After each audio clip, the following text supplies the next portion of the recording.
بخير هاتن كورت كونكشن جي دنجي امريكا البرنامج اللي سرتفاع بلاتفورم دنجي امريكا وستلايتا ان ار تي تي واشندن بصلافين من داخل الشمو وهي فيها دمين خوش لواشنطن هذا مجمير هشتي سبيدا رجاء يكشمية لای منیشەوە هێرۆ زەنگەنا سڵاوتان لێبێت لەم بەرنامەیەدا کۆمەڵێک بابەتتان پێشکەش دەکەین لەوانەدا گرانی لە ئەمریکا و بەشێکی زۆری جیهاندا شەڕی ئۆکرانیا و هەروەها زانیاری زیاتر لەسەر هێرشی فڕۆکەی بێفڕۆکەوانی تورکیا لە گەرمیان کە 4 کەسی تێدا کوژران و لە ئەمریکا ئیرۆ ڕۆژا بابایە و منیش پیرۆزبایی لە تۆ و تەواوی باوکان دەکەم سپاس سێرۆ پیرۆزبایی دەتەوایە هەفکارێن خۆی کوبابن دەکەین و تەوایە بابن جیهانیژی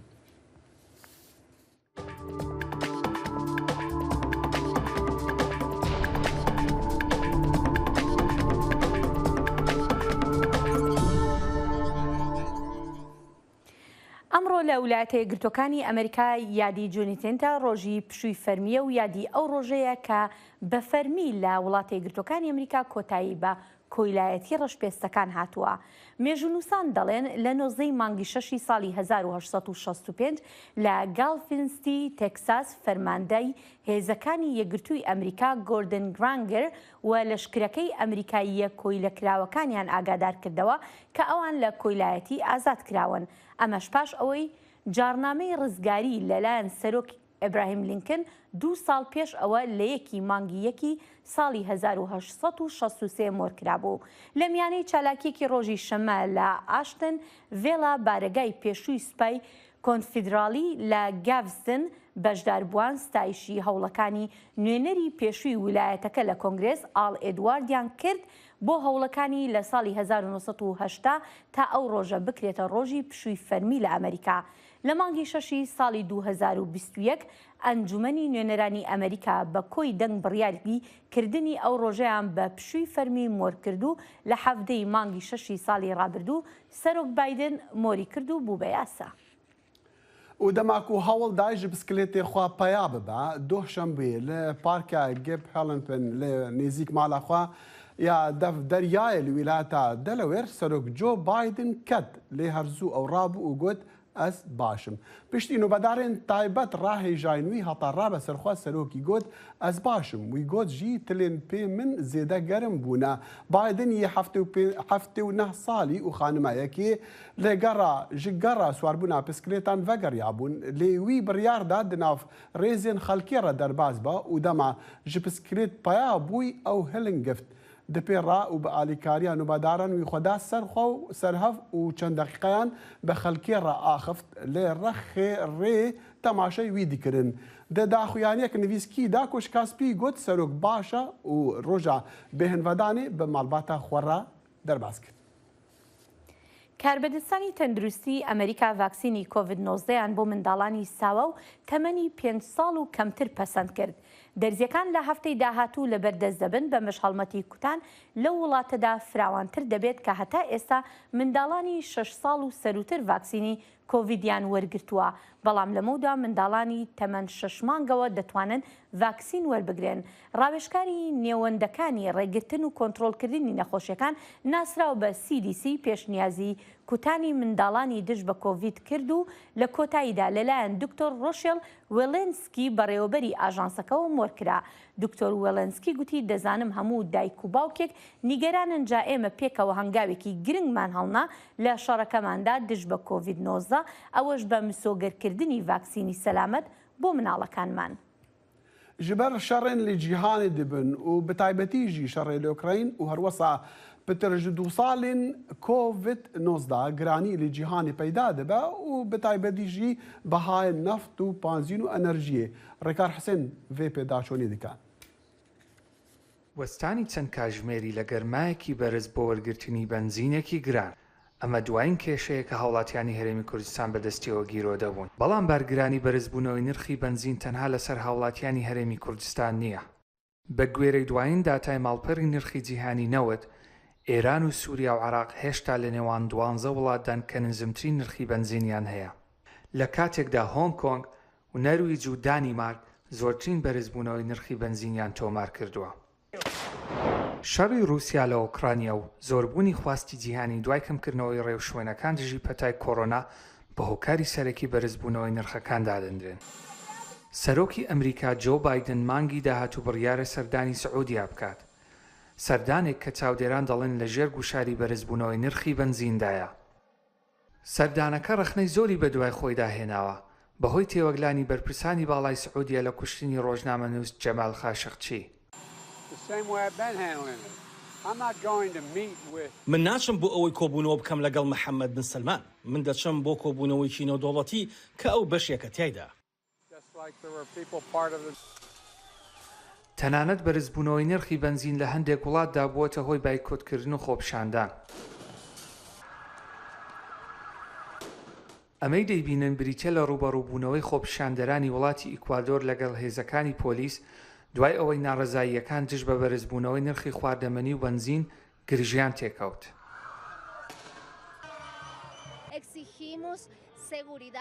نرخی شتومەک زۆر گرانە، ناتوانین پێداویستی سەرەکیەکانی ڕۆژانە بکڕین. نرخەکان فڕیون، نرخی بنزین و وزە بەرز دەبێتەوە. لە ئەنجامی درێژەکێشانی شەڕی رووسیا لە ئۆکرانیا هەندێک لە چاودێران پێشبینی دەکەن کە بازاری وزە لە جیهاندا بە تەواوەتی بگۆڕێت. وڵاتانی ئەوروپا لە ئێستادا هەوڵ دەدەن کە پشبەستنەکانیان بە وزەی رووسیا کەم بکەنەوە، بەڵام تا خستنە ڕووی زیاتری وزە یا کەمبوونەوەی خواست لەسەری پێشبینی دەکرێت نرخەکان هەر بە بەرزی بمێننەوە. ڕێکار حوسێن، دەنگی ئەمریکا، واشنگتن. بەڵێ هەتا دێت لە ئەمریکا نرخی سوتەمەنی و هەروەها پێداویستەکانی تری ژیانیش بەرز دەبێتەوە. هاوکات بەڕێوەبەراتی بایدن دەڵێت هەوڵ دەدات بۆ چارەسەرکردنی ئەم کێشەیە. بۆ زانیاری زیاتر دەچینە لای هاوکارمان بەڵێن ساڵح. بەڵێن بەیانیت باش، دەمەوێت لەو پرسیارەوە دەست پێ بکەم بۆچی تا ئێستا نەتوانراوە ئەم کێشەی گرانی سوتەمەنی یان بنزین لە ئەمریکا چارەسەر بکرێت لە کاتێکدا دەزانین کە سەرۆک بایدن بڕیاری داوە ڕۆژانە 1 ملیۆن بەرمیل نەوت لە یێدەگی ئەمریکا بخاتە بازارەوە. سپاس هێرەوە. ئەڵبەتە و بڕیارەی سەرۆک بایدن هەتا ئێستا کاریگەریەکی ئەوتۆی نەبووە بەسەر بازاری سوتەمەنی بۆ لە بازارەکانی ئەمریکادا، بەڵکو بە پێچەوانەوە لە دوای ئەوەی کە بڕیاریش لە ڕۆژی 1 ملیۆن بەرمیلیا بۆشکە نەوت لە نەوتی ئەمریکا بەرهەم بێنێ لەو ئەمارە نەوتی کە ئەمریکا هەیەی بەرهەمی بێنێ کەچی دەبینین نرخ هەتا دێ بەرزتر دەبێتەوە. ئەڵبەتە بەرزبوونەوەی نرخیش لە ستانێکەوە بۆ ستانێکی تر جیاوازە. بەڕێوەبەرایەتی ئەمریکا ئەم بەرزبوونەوەی نرخی بەستۆتەوە بە ئەو لێکەوتانەی پەتای کۆڕۆنا کە هەتا ئێستا ماون و هەروەها بەستراویشەتەوە بە شەڕی سەپێنراوی رووسیا بەسەر وڵاتی ئۆکراینیادا. ئەڵبەتە ئەم قەیرانە بەرە و هەڵایسانێکی زیاتری ئابووریش دەڕوا ببوورە دارایی دەڕوا بە تایبەتی لە کاتێکا کە ئەوروپا بڕیاری داوە تا کۆتایی ئەم ساڵ بە ڕێژەی لە 90 پشت بەستن بە نەوتی رووسیا کەم بکرێتەوە. بەڵێ باشە بەڵێن کاربەرستانی تر لە بەڕێوەبەرایەتەکەی سەرۆک بایدن چ جۆرە ڕوانینێکیان هەیە و چی دەڵێن لەسەر ئەم گرانیە؟ پێشتر زۆرێک لە کاربەدەستانی ئەم بەڕێوەبەرایەتیانی دەیانگو دەڵایسانی داراییەکە شتێکی کورتخایەنە و تێدەپەڕێ. بۆ نمونە وەزیری بازرگانی ئەمریکا لە یەکێ لە لێدوانەکانیدا باسی لەوە دەکرد کە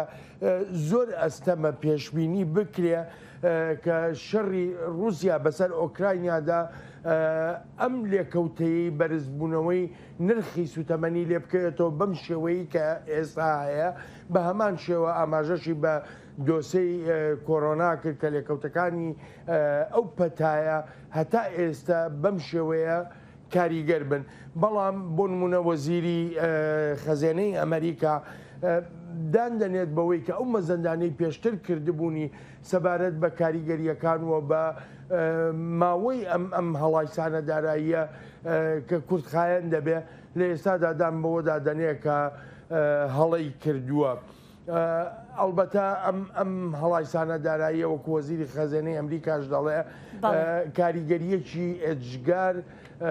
خراپی دەبێت بەسەر تەواوی ڕەهەندە ئابوووریەکانی کە لە ئەمریکادا هەن. ئابووری ناسانیش ئەوانەی کە نزیکن لە بەڕێوەبەرایەتیەوە جەخت دەکەنەوە لەوەی کە بنەماکانی ژێرخانی ئابووری ئەمریکا هێشتا هێز و تۆکمەیی خۆی ماوە بەڵام وەکو دەڵێن نازانن ئایا ئەو پارە نەختینەیە کە لە لای خەڵک هەیە چەندە دەتوانێت بەرگەی ئەم جۆرە درێژە کێشانی قەیرانە داراییە بەڵێ باشە بڵێن ئایا ڕێکخراوی ئۆپیک دەتوانێت یارمەتی دەربێت بۆ کەمکردنەوەی نرخی سوتەمەنی؟ لە سەرەتا ئەم مانگەدا بووە لە کۆتایی مانگی ڕابردوودا بوو ڕێکخراوی ئۆپیک بە تایبەتی شانشینی عەرەبستانی سعودیە بڕیاریدا هەناردەکردنی نەوتی خۆی زیاد بکە بەڵام هەتا ئێستا هیچ کاریگەریەکی ئەمەش دەرنەکەوتووە ئەو ڕێژەیە کە عەرەبستانی سعودیە بڕیاریدا زیادی بکە لە بەرهەمێنانی نەوتان ڕۆژانە لە نزیکەی 650,000 بەرمیلیا بۆشکەنەوەدا بوو بەڵام شیکەرەوە زیاتر دەیبەستنەوە بەوەی کە بەشێکە لەو هەوڵانەی کە لە نێوان هەم ڕاز و هەم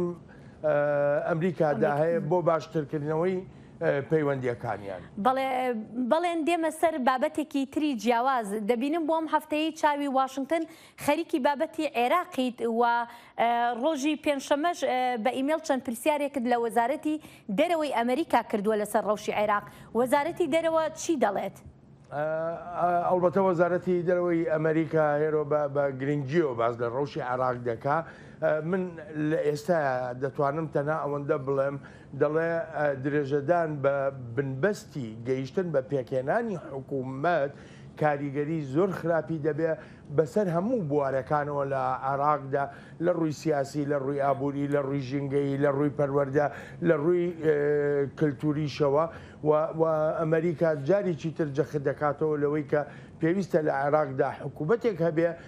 ڕنگدانەوەی خواستی گەلی عێراقی تیادا بێ با ئەمەندە بەس بێ بۆ ئێستا هێرۆ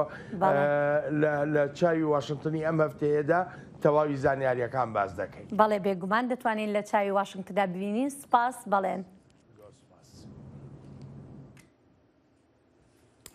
ئیرۆ شەمێ ئارتێشا یوکراین گوت و هێزیان رووسی بە ئاوایەکی چالاک عێریشان دکن سەر خارکیڤ سلۆڤیانسک و سیڤۆرۆدانتسک. بەردەفکێ فەرمانداریە گشتیە هێزین چەکدارین ئوکراینە ئۆلێکساندەر شتوپن ڕاگەهاند و ئارتێشا رووسیە تۆپ ئاوێتنگەلێک جیهان دە عێریشا خوادا پەر بە باژارێ خارکیڤ وی گوت ژیک و هێزین رووسی هاون تۆپ و موشک ئاوێتن چەندین جیهان لە سلۆڤیانسک لە گۆڕی ویژی هێزین رووسی دەخواستن و لە ئیزوم و سلۆڤیانسکێ بەرەف پێشڤە وەرن. بەردەفکێ فەرمانداریە هێزین ئوکراینی دازانین و دەدەما پێشڤەچوونە هێزین رووسیدا بەر بە باژارێ سیڤۆرۆدانتسک وان بەشێک ji gundekî bi navê Mid-Olkîna yê nêzik bajarî girtina lê hêzên Ukraynî pêşketina wan nêzik Sîrotînê rawestandine. ڕۆژی شەمە لەشکری ئۆکرانیا بە شێوەیەکی دەگمەن ڕێگەی بە ئاژانسی ئەسۆشیێتد پرێسدا تا شاید حاڵی ئەوە بن کە هێزەکانی وڵاتەکەی هێرشی موشکی هاویتزەری جۆری M777 دەکەنە سەر بنکەکانی رووسیا لە ڕۆژهەڵاتی هەرێمی دۆنباس ئەو موشەکانی لەلایەن ئەمریکاوە دراوە بە ئۆکرانیا.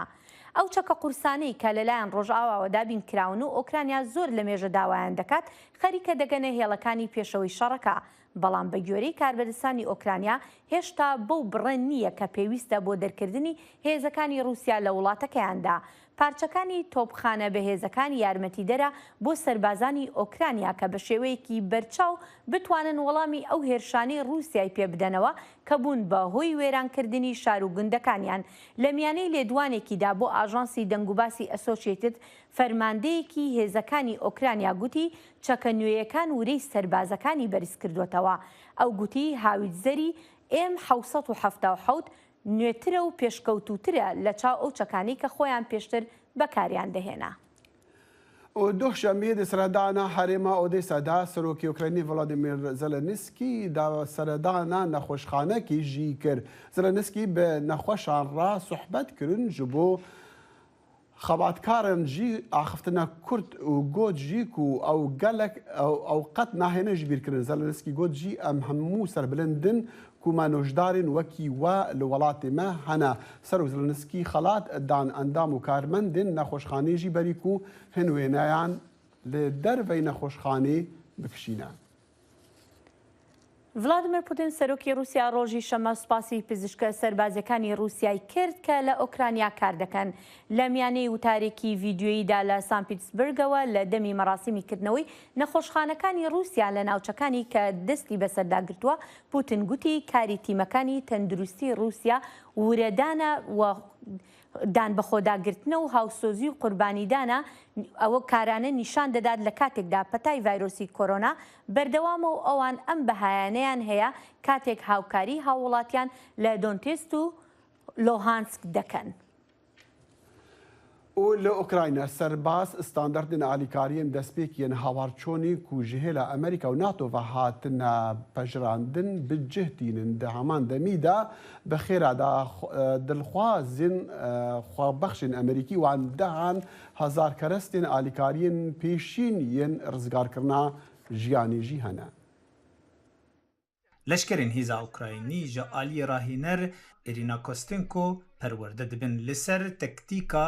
bikaranîna alavên hawarçûna pizîşkî yên serekî. Irina rewşeke nêzî rastiya qada şer amade kiriye û diyar dike got dema alîkariyê pir kurt e. Ev zêdetir ji 8 salan ve got Irina di warê rahînana tektîka pizîşkî kar dike. Li kêleka xebatên wê di qadê şer de jî. Di meha Subatê de ew li Washingtonê bû beşdarî bernama ve guhestinê bû piştî destpêka şerê Ukrayna û berdewamkirina wê. Irina di cî de vegeriya Ukrayna bo alîkariyê û hin alavên pizîşkî yên giring ji rêxistina xêrxwaziya United Help Ukraine wergirt. Serokê Rûsya Putin planên me guhart û em mecbûr bûn ku em vegerin Ukrayna. United Help Ukraine alavên serekiyên hevcebûna tenduristiyê ji me re dan hev, da ku em dezvala venegerîn malên xwe. Rêxistina United Help Ukraine ji sala 2014 ve kar dike û ji 24 Şubatê dema Rûsya êrişî Ukrayna kir, wan 15,000 pakêt ji alavên hawarçûna pizîşkî şandin Ukrayna û niha jî 10,000 din li ser rêne bo bigihêjin wê de. Rahînan 8 dim ji mêra berdewam dike, da got leşker fêr bibin çavbirînên zor û xwînrijiya girsayî rawestînin. Допомогу надає той, хто поруч. Di dema birîndarbûnê de vêregira xwînrêj bibin vekin û leşkerî bilivînin. Di qadaşer de alîkarî ji hevalê herê nêzik ve dibe. Ji ber vê divêt ku bizanin çi pêwîst e û çi bikin. Ez bar dikem wê bi ser kevin. Bariya min bi tîma min heye. Bêguman em ê karî bin ewan fêrî tiştên serekiyên hewarçûna tendurustiya leşkerî bikin. Programa rahînanê li ser serbora hêza Amerîka ava dibe. Got ew bûye pîvana herî baş û zêrîn ji hemû welatên endamên NATO. Сьогодні буде тренінг. Îro em ê perwerdeya TCCC'yê bikin, ew balê dikişîne ser xwînrêja girseyî riyên bakişandinê, bihênkişandin, gera xwînê û daketina pileya germahiya laş. Wê li wir navendek hebe ji bo derxistina birîndaran ji qada şer û em ê wan fêrî vî tiştî bikin. Irina û tîma xwe rahînanên dagirtî her hefteyekê de didin û hemû rahînerên wê bi xwebexşî kar dikin. Ew dibêjin xelata wan ya herî mezin got ew jiyana mirovan biparîzin. Serok Joe Biden li roja çarşembê fermanek serokatiyê mor kir ji bo piştevanîkirina hev cins xwazan hûrkarî divê raportê da. Li Amerîka meha hezîranê wekî meha şanazî an ku Pride Month tê pîrozkirin. Civaka LGBTQI ahenga digerînin û banga mafên wekhevîtî bo hevregezxwazan dikin. My presence here is a testament. Hebûna min ya lêre şahîdiyeke ku em li ber xwe didin. Ji ber ku jiyana me pirûmet, xweş û hêja ye. Em rêz û hezkirinê heq dikin. Heta ku em wê dest bixin, em dê lêre berxwe bidin. Qesra Spî çarşema borî meha şanazî pîroz kir, kar bi dest dibêjin bi rêya biryara rêvebir, ev gavên zêdetir davêjin ji bo pêştebirina wekhevîtiyê û çareserkirina cudakiriyê. Di nav de پێشیگرتنا بناوی تراپیە veguherînê ya ku hewl dide nasnameyên zayendî an cinsî yên civanên LGBTQI biguherîne. Ev yekem care got hikûmeta federal bersiveke hevbeş li dijî vê kiryara tirsnak bêrûmet armanc dike. Serok Joe Biden pêşyasayên vê davî yên ku bandorê li mafên LGBTQI dikin şermezar kir ku ji hêla qanûndanerên komarî ve li seranserê welat hatine derxistin. Li Florîda qanûnên ku dê di yekê tirmehê de were bikaranîn vê niqaşa cinsî û nasnameya zayendî ji bo zarokên li polên pêş dibistan heta pola sêyemîn qerehe dike. Waliyê Texasê Greg Abbott di wan demên davî de ofîsa karûbarên malbatê erkdar kir da ku lekolîn were kirin ger de û bavan ji zarokên xwe re lê neherîna zayendperestî peyda dikin anna. Ez difikirim ku rêveberî wê yekê dibîne û dê her tiştî ku ji destê wan bêt bikin. Ez pehêvîme ku ew hewl didin ku pêşiya li vê êrişa li ser welatiyên LGBT'yê bigirin, sivik bikin û paş dabixin. Civaka LGBT ji bi gefên mezin yên komên tundirev yên rastkir re rûbirû ne, roja şemî ya 11 Hezîranê 31 endamên komekî serdestiya spiya bi navê Eniya Netevperwer li Idaho hatin girtin bi îddiaya ku plansaziya serhildanê kirine ji bo têkbirina çalakiyekî meha şanaziyê. Di nav wan gefan de rêveberî xwest ku peyamek tevlîbûnê dest nişan bike, Karine Jean-Pierre yekem jina reş û kesek bi eşkereya hevregez e ku di meha Gulanê de wekî berdevqa qesra spî hat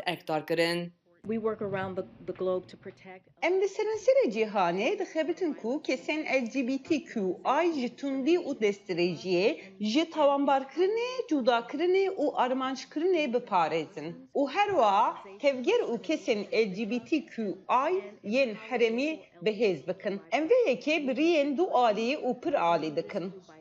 Berdevqa qesra spîr lê negot gelo dê Biden wê peyamê ragihîne dema ku ev meha bê li Erebistana Saûdî bi Kral Selman re bicive. Karbidestên kraliyetê vê daviyê dest danîn ser pelîstok û cil û bergên rengîn yên keskesor ji dikanên li paytext Riyadê wekî bêşek ji tebeserkirina hevzayendî.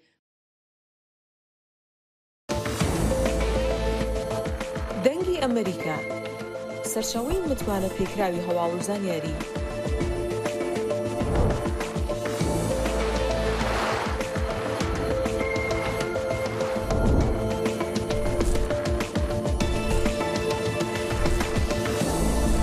لە ماڵپەڕ و تۆڕە کۆمەڵایەتیەکانی دەنگی ئەمریکاوە ئاگاداری هەواڵ و گۆڕانکاریەکانی جیهان بە.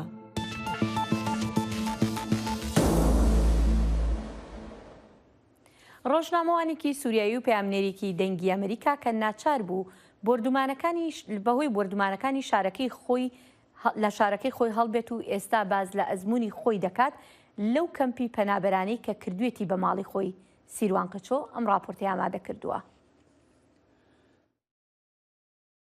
ئەڤە 4 ساڵن ڕۆژنەمەڤان نەورۆز ڕەش و vê کەمپا پەنابەران لە هەرێما شەهبە یا باکووری سووریێ وەکە مالاخوا بناف دکە. دەما ku tankên Tirkiye li sala 2018 derbazî bajarê wê Efrînê bûyn, ev rojnamevan neçar bû bi hezaran xelkê dî re ber bi devereke ewle birevin. Malbata wê hat derbederkirin û bavê wê jî di tobarankirinê de hat kuştin. Niha Newrozxan li vê kampê koçberan dijîtin. Rasiye ev bûyer hêj ku pirtir têkefê ferqa giringiya hebûna ragihandinê, giringiya ku di rewşên rojnamevan bi xwe de dibin ne tenê rojnamevan, dibin qurbanî jî û rewşa ku hîn jî berdewam e. Newroz Reşo 31 salî ye. Ew rojên xwe ji bo rûmalkirina nûçeyan ji bo dengê Amerîka û saziyên diyên ragihandinê terxan dike. Raportên wê li ser jiyana kesên dewrûberên wê ne bi ezmûnên hevpar jî cînarên wê dilên xwe ji wê revetkin. Yek ji hewjdarîn ku hêştiye ez pê bihesim gerek ez li herêma şehba bimînim û bifikirim ku pêdivî heye bi hîn ragihandina rewşên kesên ku derbûne ji ber ku te bi xwe jî yanî di wê rewşê de bû.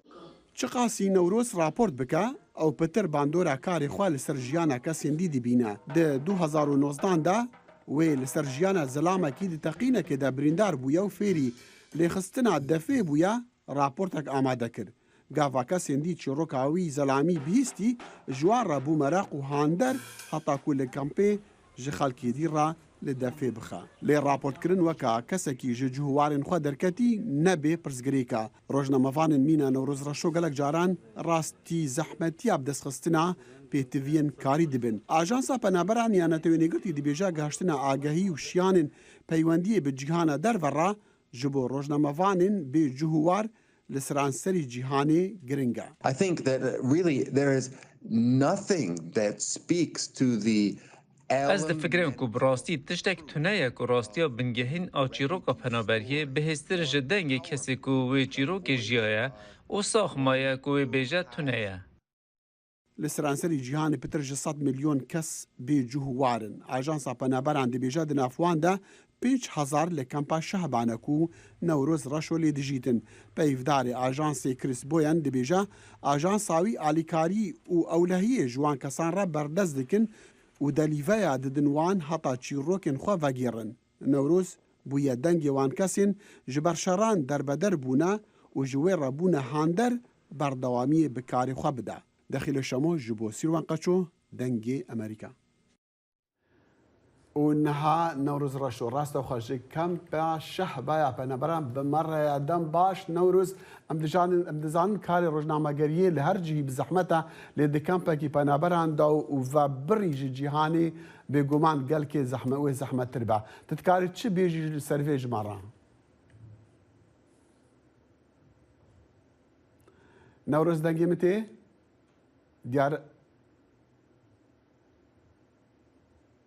دیارە دەنگی me baş negeha Newrozê sîvîdarim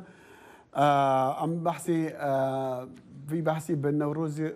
re bikin û em hewl didin careke dî peywendê bi Newrozxan re bikin lê helbet em behsê rojnamegeriyê dikin û taybet jî li demê ku roja Penaberan jî nêzik dibe û rojnamegerî di penaberiyê de ka çendê bi zehmeta ji bilî wê jî em ê pêra behsekî bikin li ser girtina 20 rojnamevanan lê Diyarbekir Amedê ku berî çend rojan hatibûn girtin û berî sê çar rojan jî dîsan keftibûn ber dadgehê em rewşa dawiya wan bizanin û nûçeyan ji wan bizanin ji yek ji rojnamevanên ku gelkê çaleke divî buwarî de û her wesa ku servîskarê rojnamevekê rojnameyekî ye û çalakvane buwarê azadiya rojnamegeriyê de. مخابن پەیوەندیان me bi Newrozê re بەداخەوە دەخیل نەورۆز یەکێک بۆ لەو کەسانی کە لە سەرەتای شەڕی سووریاشەوە هەمیشە راپۆرتی بە ئێمە گەیاندو و لەو کەمپی پەنابەرانەوە ینی هەمیشە زانیاریەکانی لەسەر پەنابەران وەڕەوشی پەنابەران لە کەمپەکە گەیاندووە بە دەنگی ئەمریکا یاش هەمووی گرنگترش گەلک چیرۆکی مرۆڤانی و گەلکی و دڵتەزین بوونە دووەختی خوادا هەم کوشتنا کەس بابوێ تەقینێکدا و ئەو چیرۆکە مەبەری نەهاژ دیک و یەکش پەنابەران و بریندار بێت دە بۆمبارانکردن و دیسا لێشایەک و ژیانەخوا بەردەوام بکە و ئەو زاڕۆژنی ئەسیدارن Newroz دیسان vegera beme Newroz nizam dengê me niha digat dengê me digat cem te Newroz diyarê dîsan kêşeya dengî heye bi daxwaza lêborînê ji Newrozxan û ji tevaya temaşevanên xwe jî dixwaz di baş e Newroz dengê te dîsan diyarê geha min me dixwast em ji te re bêjin ka zehmetiyên karê rojnamevanekî li kempekî penabera li wekî cêtûlê çawaye dikarî çişma re bêjî بله وەکو کوونەهاجی چێ بوو divê kêriyê de yek ji zehmetên ku her derbederek jiyan dike û di nav da jî rojnamevan pir pêra mijûl dibin zehmetiyên ku di dirawşekî wekî rojnamevan ne rewşekî normal ve kar dikin di her keliyekê da eger heye ku interneta tune be eger heye ku di bêçarz bimîne ev tenê derfetên teknîkî ew qas pirsgirêk pêda hene heger em werin derbasî mijarên ku rojane rojnamevanên derbeder pêra dimînin وەکی هەموو ڕۆژنەمەڤانên li deverên şer û alozî lê heye ew rûbrûyî gefane rûbrûyî ku bibin beremberî êrişekî ku di encamê de ew bixwe jî bibin qurbanî ji ber ku herêma ku ez lê dimînim û her wekî din hevalên min hevkarên min rojnamevan ku li herêmê ew jî bûyeran dişopînin herêmekî ne ewle ye herêmekî bi awayekî berdewam rastî tûbaranê tê li kêleka vê em bêjin ji tiştên ku mirov dikare vê diwarê rojnamegeriyê de rojnamevanên ku li deverê dikişînin û yek jê ez wan di nav wan zehmetiyara derbas dibim min jara ku baweriya derbideran bi kanîna ragihandinê û ev ragihandin bibe delîve yan jî derfetek ku guhartinê yan jî gihandina dengê wan û daxwazên wan ji bo hemû cîhanê were ragihandin ev jî ji em bêjin zehmetiyên ku rojnamevanên li herêmên derbider û li herêmên di nav rewşên koçberiyê de dixebin têra derbas bin li kêleka vê rewşê wekî ku maniye ziman bêguman dema ku rojnamevan bi yek ji wan kesên derbider bin wê gavê çîrok nedibane çîrok dibe mijar dibe ku çawa tu bikaribe bi her awayekî di nav her şert û mercekî de di hemû rêgir û kelemên heyî de tu bikaribe bibe بله نوروز ام دزانن مخابن چافکانیا آگاهیان تو بکاره به دلیوا کو خک مخابن دنگیتا جار جار تیبرین ام دخوازه لیبرین دیکن و دخوازه لیبرین تماشاوان دیکن هلبت بگومان نبس روزنامه‌وان زحمتی دبیرین جبر کو خلکی دور در روشکا نا تنادا دجین لوما زحمتی جهر عالی هيا قال كي سباس نوروز رشو جي كان بيشاما بمربو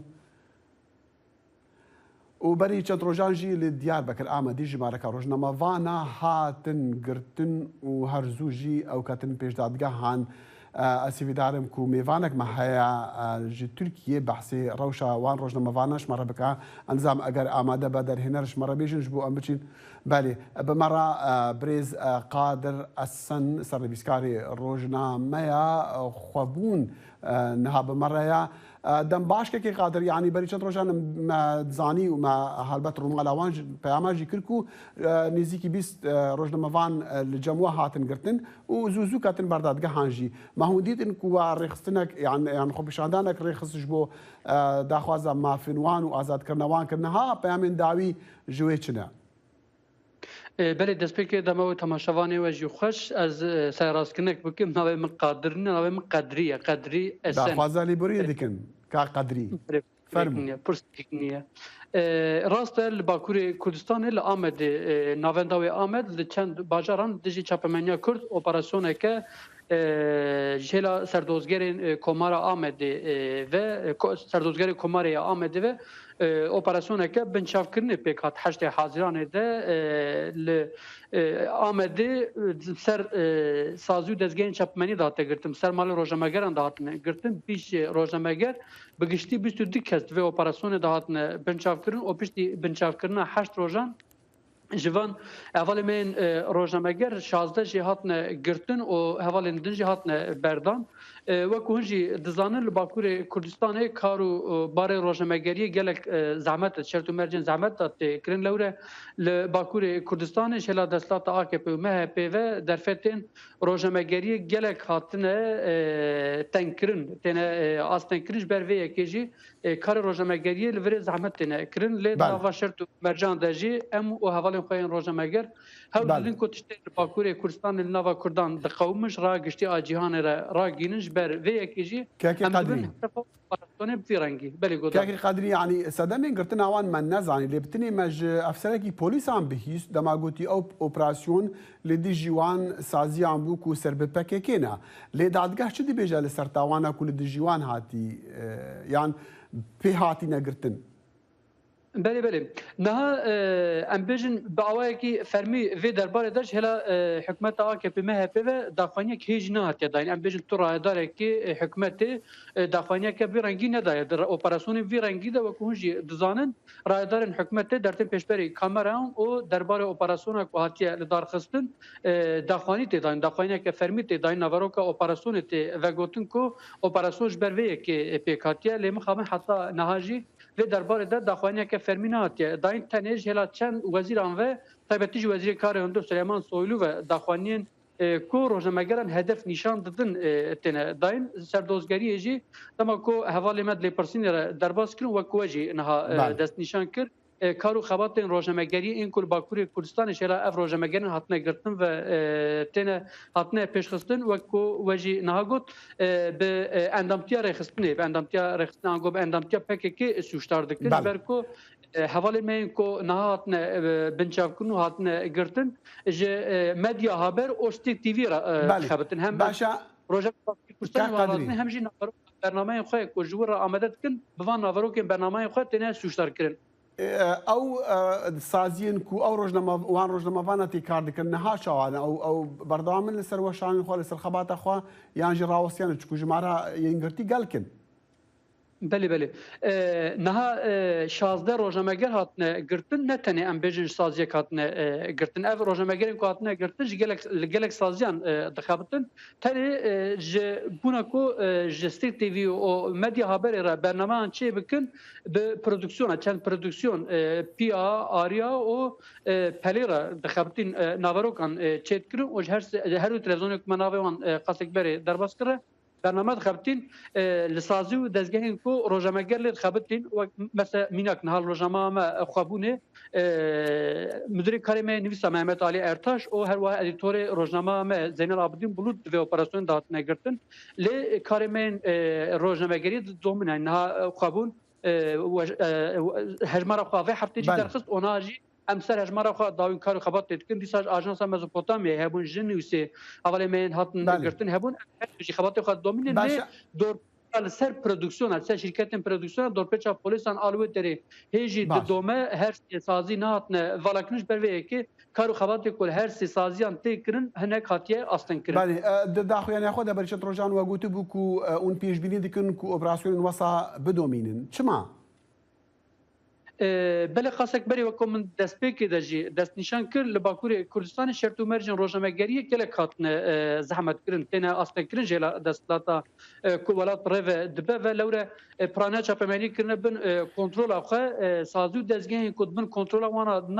بن کنترل دستلات دانا خفتنجي دبن هدف اپراسیون فيرنگي لوره امجي لباكوري كردستان خط كما وشان هي او املگوري دخواز حکومت وشان ناکن يعني خبات ما كارو خبات روزنامه‌گری هم دکن البته قانونی نه تو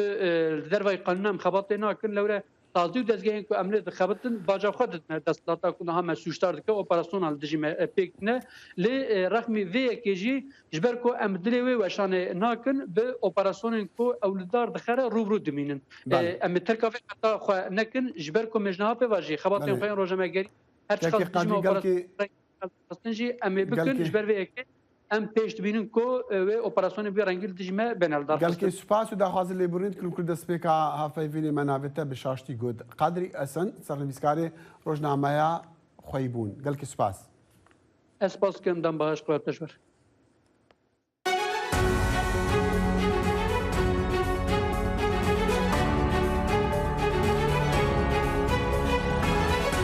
واشنطن برنامهی افتانه لبشی کردی دنگی امریکا و آماده و پیشکش دکره من بەڵێن ساڵح هەموو ڕۆژانێکی هەینی لەگەڵ پسپۆراندا تاوتوێی گەرموگورترین بابەتی ڕۆژ دەکەین لە پەیوەندی بە سیاسەتی دەرەوەی ئەمریکاوە لەگەڵمان بن.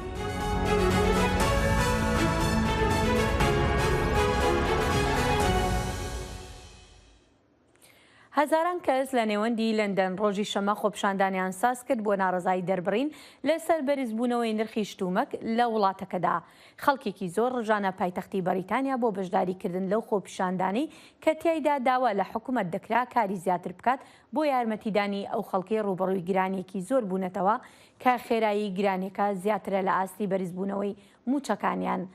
ڕخنەیەکی زۆر لە سەرۆگۆزیرانی بەریتانیا بۆریس جۆنسن گیراوە بەهۆی ئەوەی دەست بەجێ کاری نەکردووە بۆ وەڵامدانەوەی ئەو گرانیە. هەڵاوسانی دارایی لە بەریتانیا و سەرانسەری ئەوروپا لە زیادبووندایە لە کاتێکدا شەڕی رووسیا لە ئۆکرانیا بۆتە هۆی کەمبوونەوەی سوتەمەنی و خۆراک. بەڵام نرخی شتومەک بەر لە شەڕەکەش هەر لە بەرزبوونەوەدا بوو بەهۆی ئەوەش بەرەوبەرزبوونەوە دەڕۆژ ئەوەش بەهۆی دەرەنجامی پەتای کۆرۆنا و داواکاری زۆر لەسەر شتومەک حکوومەتەکەی جۆنسن ڕوبەڕووی فشارێکی زۆر دەبێتەوە تا کاری زیاتر بکات بۆ هاوکاریکردنی بەریتانیایەکان. و دەنگدەرێن فەرەنسی ڕوو دکن بنگەهێن دەنگدانێ دەگەڕا داویە هەڵبژاتنên سەرەکەین پەرلەمانی دا و دێ بڕیارێ بدن کا دێ چ قاسی دەسەڵاتێ بدن پارتیان هەفبەندیە سەرۆک ئەمانوێل مەکرۆن ji بۆ پێکینانە پرۆژەیە خۆیە نافخوا. دێ دەنگدانە یەکەم هەفتیا بوریدا هەفبەندیە چەپ بەڕێبەراتیە ژن لوک پێشکەتنێک بەهێز و نەچاوەڕێکردی بەدەست خست و نەڕەحەتی دناف هەفبەندیە مەکرۆندا دروست کرد. ترسا هەفبەندیە مەکرۆن ئەوە ئەنجامین ئیرۆ یەکشەمێ ببن سەدەم و مەکرۆن دیسان ببە سەرۆکەک دەماخوا بە دامستاندنان بە سیاسەتداران ڕ دەرباس بکە و شیاناوی حکومداریەژی سنووردار بکە ji بۆ هەڵبژارتنە 577 ئەندامên ئەنجومەنێ نیشتیمانیە فەرەنسی ku şaxa herî bi hêza parlamentoya Ferensiya li seranserî Ferensa hilbijartin tên kirin. بەهۆی هێرشێکی فڕۆکەی بێفڕۆکەوانی تورکیا لە ناوچەی گەرمیانی هەرێمی کوردستان 4 کەس گیانیان لەدەستداوە کە سەرجەمیان خەڵکی ڕۆژاوان. یەکێک لە قوربانەکان فەرهاد شبلی ناسراو بە فەرهاد دێرک جێگیری هاوسەرۆکی ئەنجومەنی بەڕێوەبەرایەتی خۆسەر بوو بۆ تاوتوێکردنی ئەم بابەتە و زانیاری زیاتر و کاردانەوەکان لەسەر ڕووداوەکە زانا عومەر پەیامنێرمان لە ڕۆژئاوە و هەروەها دڵشاد ئەنوەر پەیامنێرمان لە گەرمیان لەگەڵماندا دەبن. سەرەتا سپاسانەکەین دڵشاد زانا کە لەگەڵماندان ماندوو نەبن. دەمەوێت لە گەرمیانەوە دەست پێ بکەم دەچمە لای دڵشاد. دڵشاد دەتوانی پێمان بڵێ کاردانەوە کۆمەڵایەتی و سیاسیەکان لەسەر ڕووداوەکە چۆن بوون؟ بەڵێ دیارە ڕۆژی هەینیوە کاگەدارن کە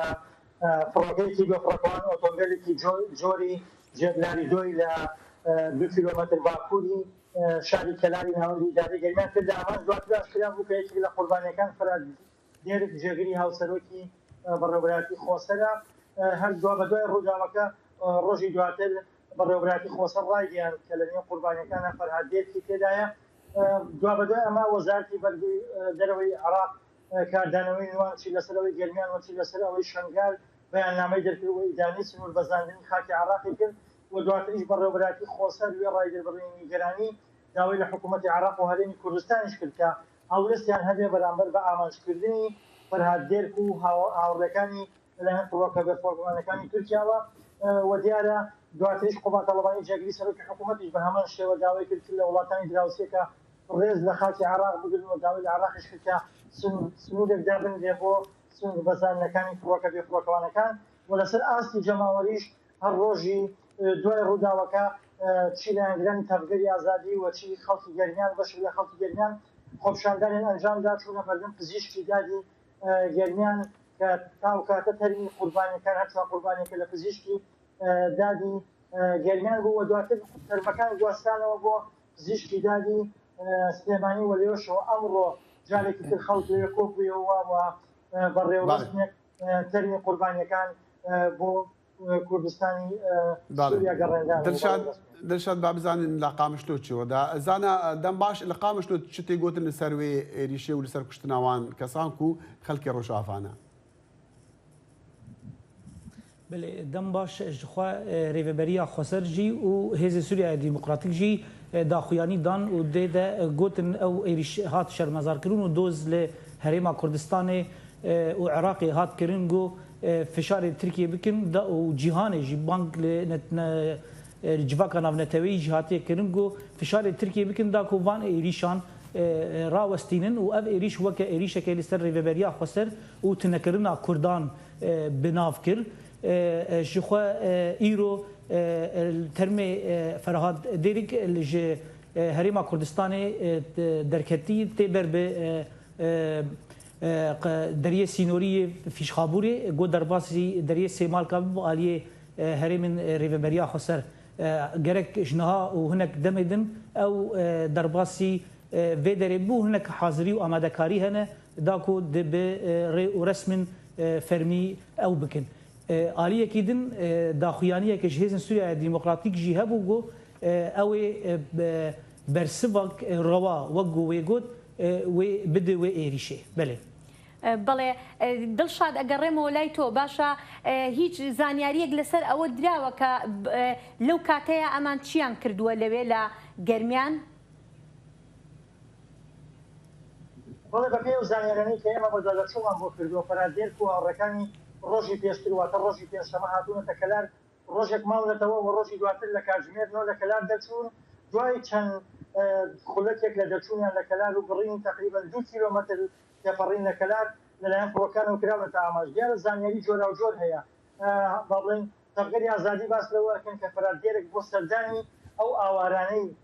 کوردستانی سووریا کە لە هەرێمی کوردستان و بەهۆی شەڕەوە ئاوارە بوون هاتوۆتە ئێرەوە سەردانی کردوون بەڵام هەندێک سەرچاوی تران باس لەوەکەن کە پەرادێرێک هەندێک کۆبوونەوەی هەبووە لە کەلار بۆ بەشداریکردن لەو کۆبوونەوەە لێرە بوون بەڵام ئەوەی کە ئێمە چاودێری و بە دوادەچوومان بۆ کرد لە کاتی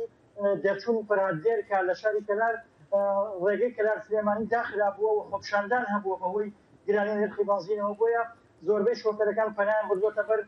بڕینی ڕێگەی خاکی بۆشاندەران بۆیە لێەوە کە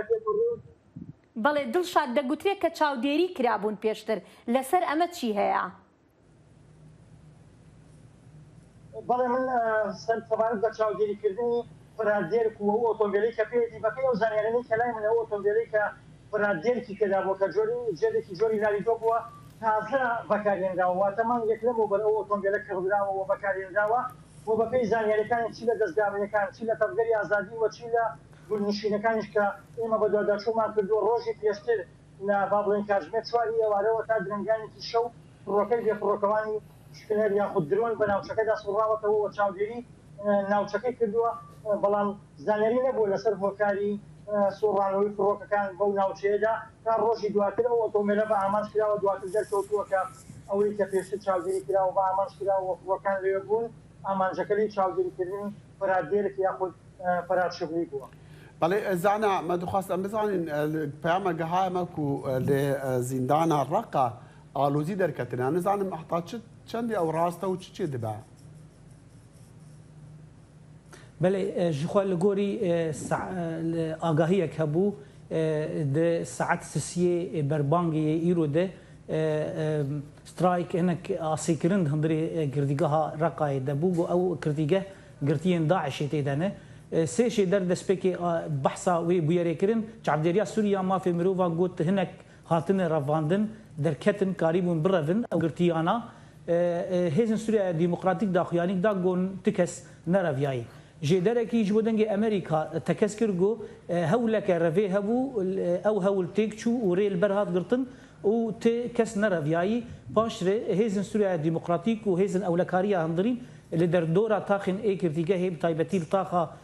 Rmêla û taxa Alqîtar hinek operasyonên lêgerînê dest pê kirin lê hesedê tekez dike got tikes nereviyayê lê çavderiya Sûriya mafê mirovan dibêje got hin dikarî bûn birevin جێدەرێکی دەنگی ئەمریکارە تەکەس کرد ئەو ژێدەر ji hêzin Sûriya Demokratîk got tikes nereviyayî belê. بەێ زانە عمەر پامێ دەنگی ئەمریکا لە قامش وەسا دڵشاد ئەنوەرجی ڕاستەخۆ بمەڕانە ji بۆ ڕووماڵا van پەیامێن و دگەهنمە لە هەژێ هەرێمێ. بەڵێ دوا پرسیارم ئەچمە لای دڵشاد دوا پرسیارم ئەمێ بزانم ئەم ڕووداوی کە لە گەرمیان ڕوویدا تا چەندێک نیگەرانی لە ناو هاوڵاتیاندا دروست کردووە مەبەستم نیگەرانی کە ترسیان هەبێت. بەڵێ بێگومان وەکو نیگەرانی مەجۆرێکە نیگەرانی دروست کردووە و جۆرێک کە توانێت بڵێن خەڵکی بەتەواوەتی نیگەران کردووە لەبەرەوەی سنووری نێوان گەرمیان و با بڵێن تورکیا سنوورێکی زۆر دوور و درێژە و ئەمە بۆ یەکەم جارێکە فڕۆکەی تورکیایان فڕۆکەی بێفڕۆکەوانی تورکیا دەست یەکێتە ناوچەی گەرمیان بەو شێوەیە بۆیە توانم بڵێم بەڵێ نیگەرانی دروست کردووە و توانم بڵێم بە شێوەیەک لە شێوەکان بەتایبەتی ئەو کەسانی کە ئۆپۆزیسیۆنی با بڵێن تورکیاشن لە ناوچەکە بە شێوەیەک لە شێوەکان ئەمە زەنگێکی مەترسیدار بوویان واتوانم بڵێم لەم و دو ڕەنگە بە هەندی شوەری بوونەوەی کە خۆیان ئاماژەیان پێ کرد. بەڵێ پامنێرمان دڵشاد ئەنوەر لە گەرمیان و زانا عومەر لە قامشلۆ زۆر سوپاسدانەکەین.